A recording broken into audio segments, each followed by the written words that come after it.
Good morning, game makers. Today I want to show you a little bit about Gamemaker. I want to get a room set up in this first video, and then I want to see what our time limit is because I tried to record a meeting earlier and I got cut off. Apparently, I'm wordy on videos just like I am at the beginning of class. So the demo I'm going to use today or do today is going to use Gamemaker 2. A couple of you have said that you're going to try to use Gamemaker 2 because you can download a 30-day free trial. Hopefully that's all we need. Those of you who maybe like it so much you decide to buy it, it happens to be on sale right now, but I don't get any sort of kickback. It's not like I work for the company. So I'm going to go ahead over here and I'm going to click on uh, the GameMaker 2 icon. Now, if this is your first time after downloading it, you do have to create an account with them. Um, the school doesn't own any licenses, so essentially you'd be creating an account using a personal email and a password. Now, some parents may not be comfortable with that. You might not be comfortable with that.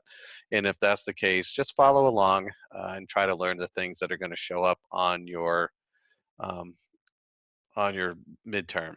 So I've already started a project. So I'm going to go here to open, and I'm going to, you can see I chose a really bad title for this folder. I'll probably end up changing it before the FBI or police show up.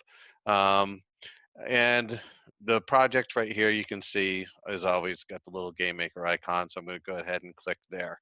There's a whole bunch of differences. You're going to notice it's got kind of a dark interface here. All of your assets are going to be over here on the right instead of on the left. And there's not the helpful icons up here that you would typically expect to see, like the Pac-Man to create a sprite and everything. So I just want to get the room set up. By default, GameMaker 2 is going to have a room for you already, and it's going to be called Room 0. And then the room editor, once you click on that, all the room properties are going to show up here on the left. You'll notice that I've changed some of the dimensions for the room.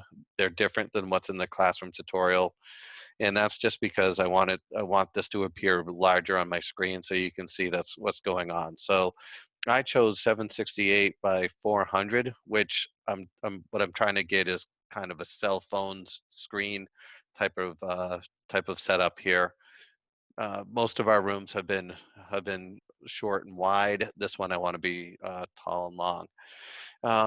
You'll notice on the assets there is no specific area for backgrounds, and in fact, you're going to load your background as a sprite. One thing you'll notice is in my assets, I used a little bit of a different sprite for the background, a little more HD friendly one. The one that you're going to get by default is going to be this little blue guy. I just created a bigger one. Don't worry about it. You can keep all of the room size and all of the sprite size just the same in your version as what's written in the classroom tutorial. So I went ahead and I loaded that. Now, you can see the background doesn't show up in my room yet. So down here, background layer properties, you can notice, by the way, that backgrounds is a layer and instances is a layer, and we're going to talk more about that later.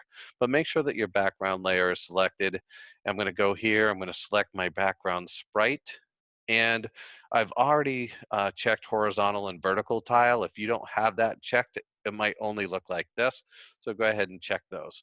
I also want my room to move, my background to move, to give the illusion that my room is a huge amount of space.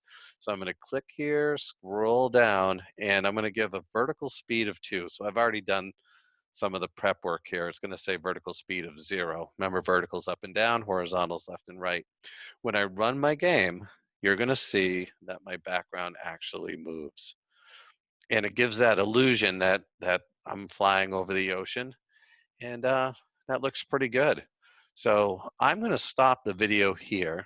Again, I went really fast, and all of these videos are going to be super fast because I'm worried that each one of the programs I'm trying to use is going to cut me off and make me have to rush a little bit. But you can always shorten the video or stop the video. You can ask me questions on the classroom or over email. Um, So if you're using GameMaker 2, see if you can get your room set up. If you're using GameMaker 1.4, follow that tutorial, and I'll get my player character set up in the next video.